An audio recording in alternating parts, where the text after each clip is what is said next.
जय हिंद बच्चों, स्वागत है आप सभी का।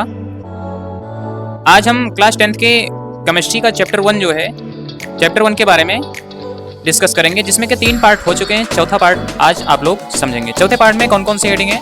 इरिवर्सिबल रिएक्शन, रिवर्सिबल और डिकम्पोजिशन, 3 हेडिंग के बारे में पढ़ेंगे। डिकम्पोजिशन में 3 टाइप्स होते हैं, वो भी पढ़ लेंगे। ठीक है, तो आइए चलते हैं। टाइम को वेस्ट ना करते हुए वीडियो स्टार्ट करने से पहले मैं कहना चाहूँगा कि वीडियो आप लोग ना तो सब्सक्राइब करते हो ना तो लाइक करते हो, तो उससे कोई दिक्कत नहीं, क्योंकि वही बात है कि प्रयास तब तक करते रहो जब तक सफलता ना मिल जाए। तो मैं वीडियो तब तक बनाऊंगा जब तक आप सब्सक्राइब नहीं कर लोगे। ओके, तो आइए चलते हैं।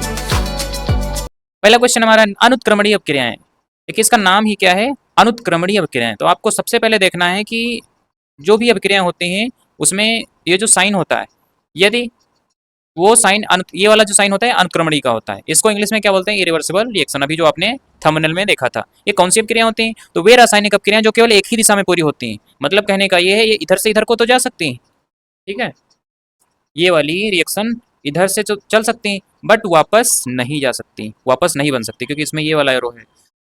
ठीक है ना। तो जैसे कि पोटेशियम क्लोरेट जो है, यहाँ पर जब इसको उच्च ताप पर गर्म करते हैं तो क्या होता है? पोटेशियम क्लोराइड और ऑक्सीजन में टूट जाता है। ऐसे ही बेरियम क्लोराइड को सोडियम सल्फेट के साथ जब क्रिया करवाते हैं तो क्या बन जाता है?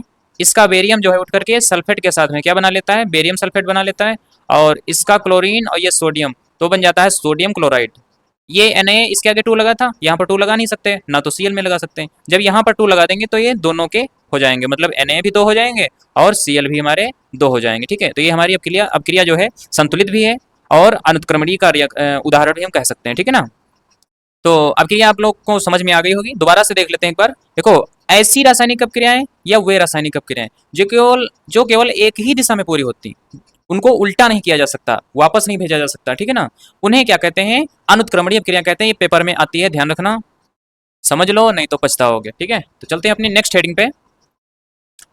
नेक्स्ट क्वेश्चन है हमारा उत्क्रमणीय अपक्रियाएं, रिवर्सिबल रिएक्शन जिसको इंग्लिश में बोलते हैं।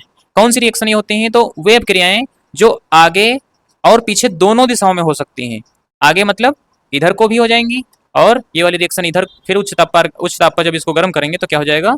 फिर से टूट जाएगी। ठीक है ना, इसीलिए इसको क्या कहते हैं? दोनों दिशाओं में पूर्ण हो सकती हैं अपक्रियाएं या हो सकती हैं, ये उत्क्रमणीय अपक्रियाएं कहलाती हैं। ऐसी अपक्रियाएं जो आगे और पीछे दोनों दिशाओं में हो सकती हैं उत्क्रमणीय अपक्रियाएं कहलाती हैं, और ऐसी अपक्रियाएं जो केवल एक ही दिशा में पूरी होती हैं, उन्हें उल्टा नहीं किया जा सकता, वे अनुत्क्रमणीय अपक्रियाएं कहलाती हैं। ठीक है ना।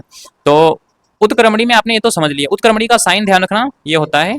ठीक है, उत्क्रमणीय का साइन ये होता है, ये आपको ध्यान रखना, जहां भी साइन ये मिल जाए समझ लो वो उत्क्रमणीय रिएक्शन या उत्क्रमणीय अपक्रिया है। इसमें हुआ क्या है? हाँ, इसमें हुआ क्या है? तो देखिए, नाइट्रोजन हाइड्रोजन के साथ मिल करके, नाइट्रोजन गैस हाइड्रोजन गैस के साथ मिल करके क्या बनाती है? अमोनिया। क्या बनाती है? अमोनिया।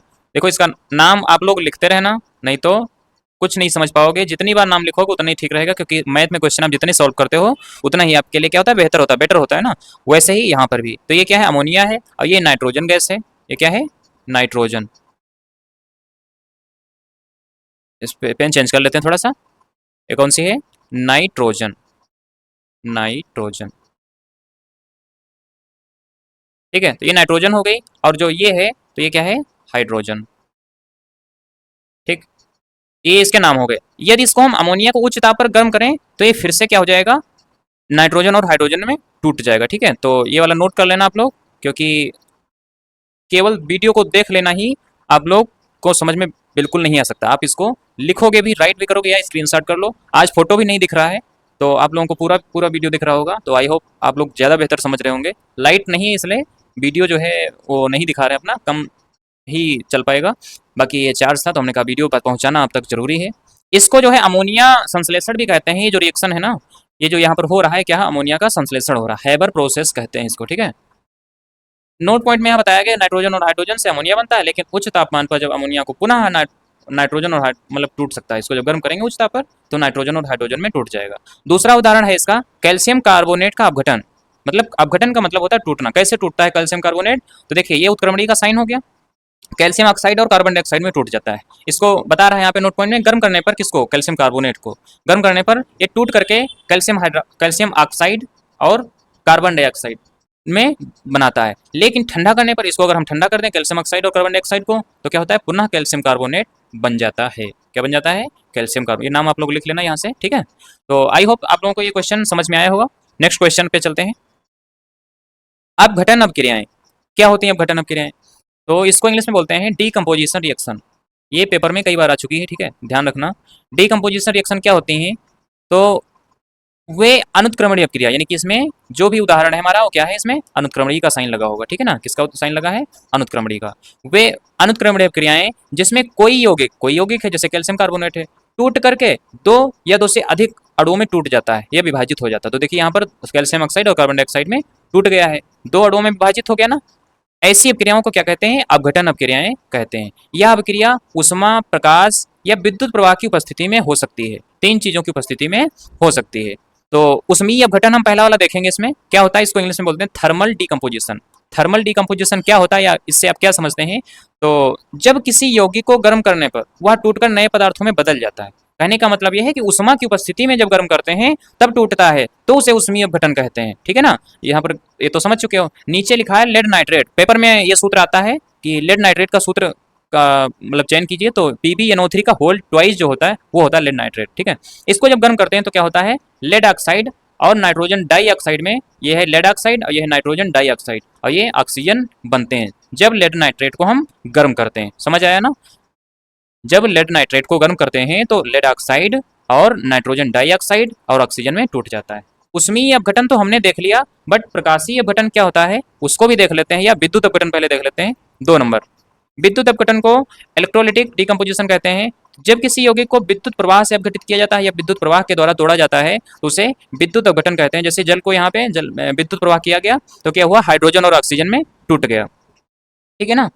और फिर नीचे सोडियम क्लोराइड को यानी कि नमक को जब क्या किया जाता है, इसमें विद्युत प्रवाह किया जाता है तो सोडियम और क्लोरीन गैस में टूट जाता है, ठीक है। सोडियम को चाकू से काटा जा सकता है, आप लोग जानते होंगे, पेपर में पूछा जाता है प्रैक्टिकल में कि ऐसी कौन सी धातु है जिसको चाकू से काटा जा सकता है, तो वो सोडियम होता है, ठीक है।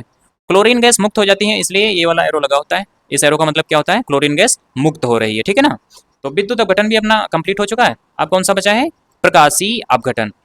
तो जब कोई यौगिक है और प्रकाश के प्रभाव से अपघटित होता है, जब कोई यौगिक प्रकाश के प्रभाव से टूटता है तो उसे क्या कहते हैं, प्रकाशीय अपघटन कहते हैं। यहाँ पर सिल्वर क्लोराइड जो है गर्म करते हैं, यानी कि प्रकाश की उपस्थिति में जब टूटता है तो क्या होता है, सिल्वर प्लस क्लोरीन गैस मुक्त हो जाती है। यहाँ पर नीचे बताया भी गया है कि सिल्वर क्लोराइड को सूर्य के प्रकाश में अपघटन होता है जिससे धात्विक सिल्वर और क्लोरीन गैस बनती है। यहाँ पर सिल्वर ब्रोमाइड को गर्म किया गया है तो सिल्वर और ब्रोमीन गैस प्राप्त हुई है, ठीक है ना। तो आई होप आप लोगों को ये समझ में आए होंगे। तो इसके जो कुछ पार्ट बचे हैं उसकी लिंक जो है डिस्क्रिप्शन में दे दी जाएगी, जिससे आप सभी लोग वो वीडियो देख सकते हैं। तो मिलते हैं नेक्स्ट वीडियो में, तब तक के लिए जय हिंद।